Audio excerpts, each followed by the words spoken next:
Lucas Oliveira, vamos falar do que o Brasil gosta? Você gosta, Isso né? é culpa- Botinha? Ela podia fazer uma você podia fazer uma música. Eu vou fazer. Do que o Brasil gosta. Vou falar. Sabe? Fala. Tem uma vinhetinha, né? Pode ser. Aí eu posso ajudar aquela letra que eu tô te devendo também. O Futebol Meu Sério, nosso canteiro do bandolim é o melhor, VH Lindoso. Tamo junto, Futebol Meu Sério. Vamos falar dessa estreia do Timão com derrota na Neoquímica Arena, hein? Corinthians 1, 2 pro Huracan, em homenagem ao nosso Bruno Formiga aqui. Gostou do fade? Que veio na minha Eu cara? achei ele meio nada a ver, mas é uma parada Não, ficou old school, né? dramático, né? Old school. Old school. A gente resgata algumas coisas, né? Isso. Senhores e senhora Giovana Kiel, é impressionante Global. porque eram 23 jogos de invencibilidade na Neoquímica Arena. E aí, obviamente, quando você vende um título paulista contra o rival, que é sabido que tem mais time, e você consegue quebrar também a sequência de O escudo títulos. do Huracan é a silhueta da taça da Sul-Americana. Né? Mais ou menos. verdade. Ele Globo, por isso que é ele Global. E em cima ali parece minha barriga. Mas enfim, companheiro. senhores... O H é de Vitor VH, né? Dilma, Vitor pode Hugo. ser, pode ser. É resultado surpreendente. Muito se fala agora, tirando essa brincadeira de, o Corinthians, quando joga a competição sul-americana, é um negócio meio estranho, talvez não tenha muita explicação, coisa e tal. Mas, cara, eu confesso que eu dava como certa a vitória do Corinthians. Me surpreendeu demais. Aí a gente vai entrar em questão de defesa, que mais uma vez foi muito mal. Talvez seja o grande ponto aí que o Ramon tem que acertar. Jogada aérea. Uau. Enfim, 1 pro Corinthians, 2 pro Huracan, senhores e senhora Giovana Kiel. Mais uma vez, Corinthians penalizado pelos erros que comete defensivamente, marcação de bola aérea, o Corinthians não consegue ajustar e erros individuais que acabam custando até uma vitória que parecia certa, né? Acho que a gente não imaginava, ainda mais pelo que vimos diante do Palmeiras. Óbvio que, assim, sem o Garro, acho que o Corinthians perde absurdamente na criação, na finalização. Para mim, ele é o cara que mais gera ali grandes oportunidades e ressaltando, quando principalmente está bem. Porque ele vinha jogando muito no sacrifício, com dor e tudo mais. E isso prejudica um atleta como ele, né? Um atleta que se desloca bastante, um atleta que muitas vezes ajuda na marcação, que se doa muito. E a gente via que ele estava meio preso ali por conta do problema físico.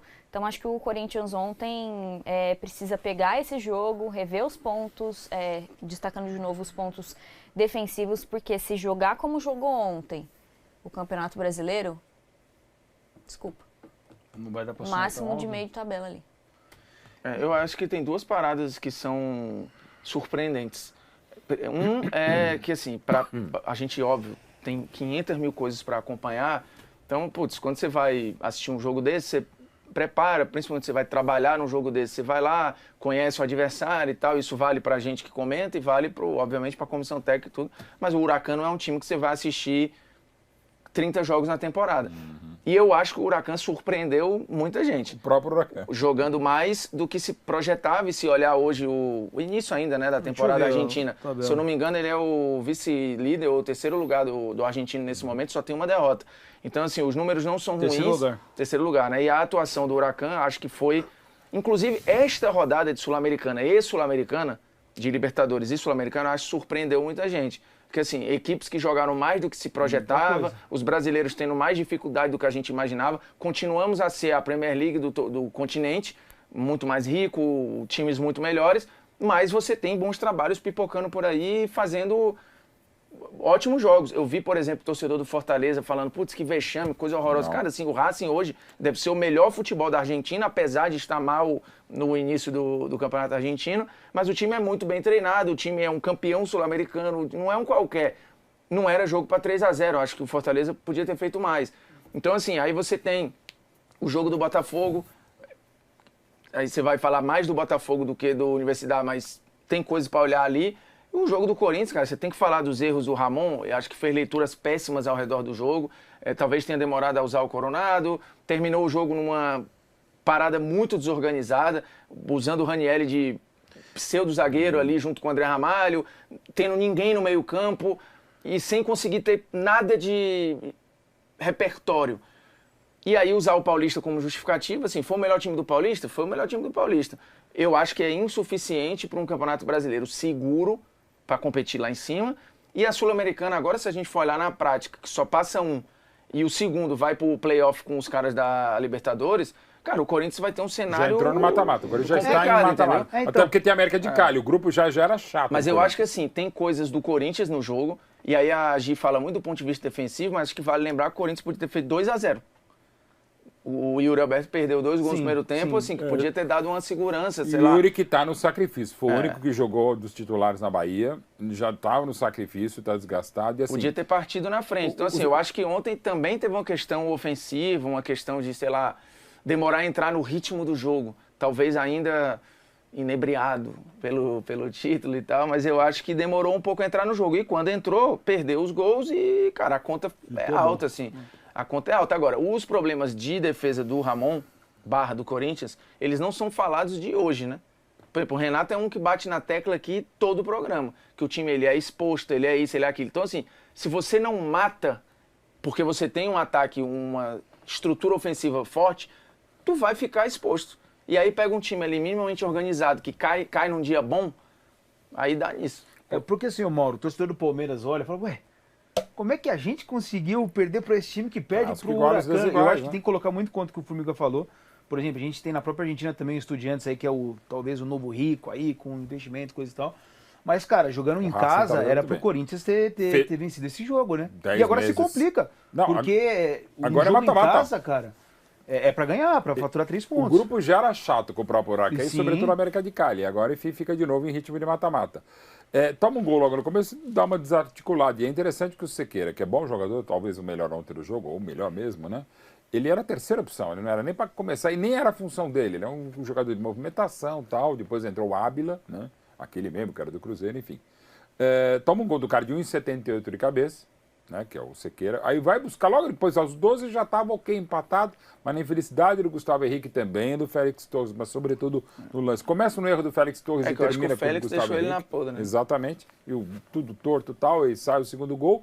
E o problema é que o Corinthians criou muito pouco também no segundo tempo. E o Huracan ainda teve outro gol anulado, não teve? Pois assim, teve uma atuação realmente pobre, não vou dizer o termo pobre, mas uma atuação fraca, né? Atuação de poucas ideias e as ideias que não foram legais. O Coronado eu acho que entrou muito tarde, mas às vezes se coloca um peso do Coronado como se estivesse entrando o Rivelino. Pô, bota o Rivelino, não é o Coronado. Ele nem estava com ritmos ácidos. E ele normalmente não está com ritmo, também tem outra questão, né? Assim, mas assim, pô, não tá o melhor Corinthians possível, mas ainda cada vez mais você tem opções. O Thales Magno é uma delas, o Garro faz muita falta, evidentemente. Mesmo não tendo 100%, tem uma bola parada de escanteio, uma falta lateral, ou uma pancada de fora da área, como o Garro faz muitas vezes, e as bolas que ele articula. O Memphis mais atrás não rolou, embora ele quase tenha feito o gol histórico na Neoquímica ali, naquele do meio campo, enfim. Mas poucas ideias, assim, o Corinthians não foi legal, cria-se uma pressão muito grande a partir de agora, e tem viagem, sobretudo, claro, contra a América de Cali, é um time chato, é um time de história também, enfim. O Corinthians se complicou de uma maneira que eu realmente não esperava. Tem méritos o Huracan? Tem. O momento é bom? Tem. Mas não era para o Corinthians perder esse jogo. A gente tá caindo num terreno perigoso quando avalia o Corinthians, toda vez a mesma coisa, porque quando o time tava mal, e quando eu digo mal, era sem recurso, sem peça, a pessoa falava, depende, só tem o Garro. Depende muito do Garro, depende muito do Garro. Aí veio o meio do ano, teve mudança de comissão, teve chegada de um monte de reforço, o time realmente melhorou e tal. A gente continua falando que o Corinthians sem o Garro é outra parada. Beleza que o Garro é muito diferente, mas eu acho que essa ausência do Garro ser tão sentida assim, fala muito sobre o trabalho de pouco recurso do Ramon, de pouca solução. E de avaliação, às vezes, equivocada. O Garro é um cara que num chute ele pode mudar, entendeu? Mas assim, o time tava mal, o Garro fazia falta, o time tá bem, o Garro sem a bola é um time ainda desorganizado. Mas como o Corinthians é um time muito exposto defensivamente, acaba caindo numa toada tipo o Real Madrid. O Real Madrid vai lá tomar 4 gols e faz 5 gols. Só que sem o Garro, perde um elemento que é um cara que num lance ele pega a bola, ele consegue meter um golaço no ângulo, entendeu? Um cara que ele consegue transformar um jogo eu acho preocupante que a gente continue falando sobre isso. Mas é isso mais de um ano depois. Mas é isso que só acontece. Mudou o time, tem peça. Mudou o Garro bastante continua o time, fazendo falta. Não tinha peça. Quando ele não jogava, não existia. Então, assim, isso diz sobre um trabalho que foi campeão paulista, que, meteu o time na Libertadores. Eu acho que o Ramon tem... no currículo dele, ele pode falar, cara, eu tenho defesa pro meu trabalho. Beleza. Aliás, só ele que, fala o tempo inteiro. Ok, né? Coloquei o time aqui. As peças estão aí, chegaram e tal, o Corinthians manteve estrutura. A cobrança agora é de um seguinte passo. É isso. Que eu não sei se ele tá conseguindo bateu no encontrar... teto, Não entendeu? sei se Não, é o cara. treinador, o Ramon, não vou dizer que seja só para isso, até porque tem um histórico de dia de treinador, mas tem aquele treinador que serve para evitar uma queda e levar o time um pouco além. Mas para dar o passo à frente, eu não sei realmente se o Ramon é o cara. Porque assim, eu já falei isso uma vez, e repito, torcedor às vezes fica bravo comigo, eu falo, pô, não sei o quê. Às vezes. Mas qual foi uma boa partida que o Corinthians fez no Paulista? Embora tenha sido Deste o melhor ano. time. Você falou assim, caramba, essa atuação do Corinthians foi diferente. Acho que o jogo com o Santos foi bom. Pedaços acho que tem algum- do Mas jogo então, Santos. tudo bem, mas você não tem uma sequência, entendeu? Não tô fazendo comparação com outros times de São Acho que, Paulo. no tô geral, analisando o Corinthians. olhando o que tinha que fazer, as finais contra o Palmeiras foram seguras, velho. O jogo de volta, mais do que o jogo em Itaquera, o Corinthians jogou melhor do que no jogo que ele venceu, que são coisas do futebol. E sempre lembrando também que você pega um Flamengo de 81, Barcelona, Guardiola, mesmo em jogos históricos, tem momentos que o cara não tá, o time não tá tão bem, né? Mas aí acho que é realmente, menos, né? esse nível do Corinthians, que jogo... Mas aí você pega o Corinthians, o Palmeiras foi o vice, São Paulo, o Santos, que jogos legais eles fizeram, que a gente transmitiu, inclusive, aqui. Então, Max daí é um TNT. problema também no geral do Campeonato Paulista, talvez. A única derrota do Corinthians no Paulistão, que foi pro São Paulo no Morumbis, o Corinthians foi melhor no primeiro tempo. Sim. Rafael fez grandes defesas. Aí teve uma bolha de gols, em 18 minutos saíram os 3-1, né? O gol do Corinthians foi um belo gol e os 3 de São Paulo. Mas assim, foi um jogo meio maluco nessas circunstâncias, assim. Então, é complicado, mas a pergunta é válida mesmo. Que jogo legal que o Corinthians fez no Paulistão. Assim que ele como- mereceu vencer? Assim como no Palmeiras não teve também, assim Não, como o São Palmeiras Paulo não teve, também São não Paulo, teve, Santos. assim como o Santos também não teve.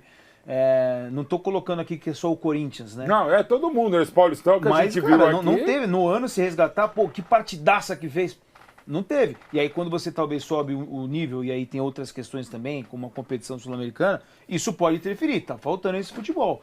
Vamos escutar o Ranieri falando sobre esse fim da invencibilidade do nosso Timóteo? Roda aí, ô Produço. Cara, a gente fica muito triste porque a gente gosta muito dos números, né? Então, no Brasileirão a gente já acumula agora, se a gente contar do ano passado, 11 jogos já sem derrota. A gente vinha mantendo esse tabu aqui na arena, vinha conseguindo uma sequência muito boa de resultados positivos, sem resultados negativos no caso. E quando se perde essa sequência, acho que a gente fica muito triste por isso. Mas eu espero que isso possa soar de alguma maneira, né, positivamente para a gente, que a gente possa ficar muito chateado, muito triste por isso, para que não faça o máximo para que não aconteça mais e que esses resultados não venham se repetir aqui na arena. Para não acontecer mais, certamente a defesa é um ponto que tem que ser Opa. tratado com carinho, né? Já que o Ramon tá difícil de dar esse próximo passo, a gente pode tentar ajudar. A gente pode tentar buscar junto com o Ramon essa alternativa. O setor defensivo é o que de fato mais preocupa. Sim. Tem a questão da bola aérea também. Ou também a questão do meio campo. Porque ontem, eu tô muito na linha que o Firmino falou. Teve um momento que ele tá com 4 jogadores ali no ataque. Se não me engano, o Bidon tá praticamente sozinho. Isso. Praticamente sozinho. Mas aí é uma ideia criar... do treinador na base do Bumba Meu Gavião, né? É. Mas assim, até. E o problema defensivo do Corinthians, aquilo que o Renato fala também, do encaixe, principalmente sobre bolas invertidas, mas é também bola parada, né? Um negócio assim. Contra o Palmeiras funcionou muito bem, na final do Paulistão funcionou muito bem. O Palmeiras teve pouquíssimo. Teve no jogo no Allianz Parque, uma cabeçada do Mikael, que ele subiu sozinho, subiu muito e jogou por cima. Mas assim, o Corinthians sofreu pouco também, porque o Palmeiras pouco criou. Em outros jogos, o Palmeiras poderia ter feito alguma coisa, porque não fez na bola aérea, o Corinthians foi bem. Mas ontem voltou a falhar muito, e não só no gol, outras bolas também, um negócio assim. Aliás, nos gols, né? Porque o lance lá do Gustavo Henrique, tô tentando resgatar aqui na memória o lance em si. Se ele tinha uma condição, de repente, de cabecear pro lado. Porque o movimento que ele faz para um zagueiro rebater para dentro não faz muito sentido. Eu sei que é complicado, né? Porque... Tava no contrapé, tá? Mas, enfim, mas assim, normalmente você tira essa bola pro lado, né? E ele, pelo que eu lembro Eu acho da que ele tava jogada... fora do eixo total. E uma bola que, inclusive, se passa por ele, estava na mão do Donelli, né? Que deu tudo errado, né? Não é só ele, quer dizer, deu tudo errado. Né? Então, porque daí isso acaba sendo uma questão mais de setor mesmo, né? Contando com os laterais estrutural também, ou individual? ou é individual. Esse é o ponto As também. duas coisas, Porque né? a gente nunca teve, e acho que o Gustavo até o jogador hoje talvez com mais unanimidade dessa Recurso, zaga, né? sim. Mas Melhor, né? nunca teve em nenhum momento, na temporada toda, onde a gente falou, pô, esse zagueiro do Corinthians é titular. Não, eu acho Ou que ele essa já, é a eu dupla, acho que ele né? já, quando chegou, o André Ramalho era esse Quando cara. chegou, mas aí já faz tempo, né? Claramente era esse cara. O Corinthians tentou e sondou vários nomes aí no no mercado, inclusive tentou o Gabriel Paulista, que estava na Turquia e tal, acabou que não conseguiu, tentou outros nomes, sondou jogadores lá fora, mas correu contra o tempo e acabou não dando certo. Eu acho que existe um problema de mecânica, mas esse é meu a lado. zaga do Corinthians eu acho que ela é descolada do que hoje joga o restante do time ali. E o sistema defensivo como um todo, assim, se você olhar zagueiros e laterais, e aí for de meio para frente, eu acho que esse setor defensivo, individualmente falando, está um pouquinho desconectado do que é o nível do restante do time. O André Ramalho tem potencial, acho que o Gustavo Henrique, o Félix Torres, quando chegou, era um cara que, rodagem, né, fora internacional, seleção tem que fazer um e tal. com o Félix Torres, botar uma camisa amarela aí do Corinthians, para ver se parece ali com a do Equador, e aí... É a solução Rames Rodrigues. Joga em todos os clubes com a camisa da Colômbia por baixo. Bota um amarelinho pra ver, porque na seleção de fato ele vai muito bem, né, cara? Parece é um cara que o torcedor gosta bastante. Outro ponto também, vocês falaram um pouco de meio campo, coisa e tal. Nas substituições, na verdade mais pro ataque, né? Ele coloca o Giovani, né? Vocês acharam estranho essa... Sim, era o segundo jogo do Giovani na temporada. E aí você precisa colocar o moleque pra meio que assim, precisando do resultado... Mal, né? Eu achei que ele tava errando muita coisa ali. Assim, mas não era usado, não era opção. Ele tava com o pé fora do clube. O segundo jogo... Provavelmente vai sair. Quando o Novo Horizontino foi o gol dele até, né? Mas foi o segundo jogo só na temporada. Ele não jogava desde a eliminação contra o Flamengo. É muito pouca coisa para o cara jovem, enfim, né? Eu não entendi muito, não. Eu achei estranho. Confesso que eu achei bem... Talvez o Ramon vai você, o cara entrou e foi, puta, agora já foi. Né? Eu achei estranho a entrada do Giovani, achei estranho a demora na utilização do Coronado. Também, assim, né? Que com 2 minutos em campo, acho que já ficou muito claro ali que ele ia entregar um outro tipo de preenchimento de setor que estava completamente largado, né? Tava entregue não ali. É a primeira vez que ele se perde muito nas substituições, né? Acho que o Ramon, em vários momentos, além dele se perder, ele demora para ter alguma reação. Tudo dando errado e demora para ter uma reação. E quando substitui, muitas vezes substitui mal. Mas só voltando na questão do setor defensivo, o meio-campo também é um meio-campo muito frágil, né? Que deixa o outro time ir para cima. A gente vê, principalmente nos duelos em que teve o primeiro duelo contra o Palmeiras, em vários momentos conseguindo cruzar, conseguindo atingir a linha de fundo. Então o meio-campo, ele deixa a linha defensiva, a última linha, mais exposta, porque o adversário consegue fazer essa transição, até muitas vezes de forma facilitada. E sem o Henrileri faz muita falta, porque o Bidu com a bola melhorou muito, tal, sem a bola é complicado, e o Mateuzinho é uma grande incógnita, né? Assim, o Mateuzinho é uma emoção, né? Assim. Pode fazer um jogo fantástico. Não, ele pode fazer a melhor e a pior jogada ao mesmo tempo, né? Aquele jogo contra o Palmeiras que ele chuta a bola no próprio rosto, a bola que é para a linha de fundo, cria o escanteio para o adversário. Essas laterais são frágeis. Né? Quando joga o Henrileri é outra coisa. O Henrileri entrou como se fosse o Vladimir, né? Uma mistura de Vladimir com Nilton Santos e Maldini. Esse negócio espetacular, perto do que das opções, né? E Mateuzinho. Mas o cenário ficou complicado pro Corinthians agora, cara. Assim, ele obrigatoriamente vai ter que beliscar a vitória fora. Ainda vai ter que torcer pro... É o Racing, né, que tá no grupo? Ele tem a sorte de ter o genérico. É o Racing do Uruguai. É o Racing do Uruguai, mas é o América de Cali, que é complicado. Vai ter que torcer pro Racing beliscar a ponta aí, tirar a ponta do Huracão. América de Cali que deu uma investidinha, né? Contratou uns caras interessantes aí. Tem uma história também. Tirou acho que o cara do próprio Racing da Argentina, se eu não estou equivocado, né? Agora, enfim, embaçou. Pode ser que classifique também, indo lá pro playoff com o mata-mata e tal, da pessoal da Libertadores. Mas não tem garantia nenhuma, assim. E, de novo, se for é evidente que pode ganhar, ser o primeiro, mas pode se classificar em segundo, de novo, são 2 jogos a mais. Uma temporada que você já teve os 4 a mais da fase preliminar da Libertadores. Procure isso para todo mundo. Quanto menos jogo puder inventar, melhor. Mesmo que tenha parado do meio do ano. Vamos escutar o Ramon, então? Ramon Dias, ele foi perguntado sobre o Coronado, né? Para muitos demorou ali para ser utilizado.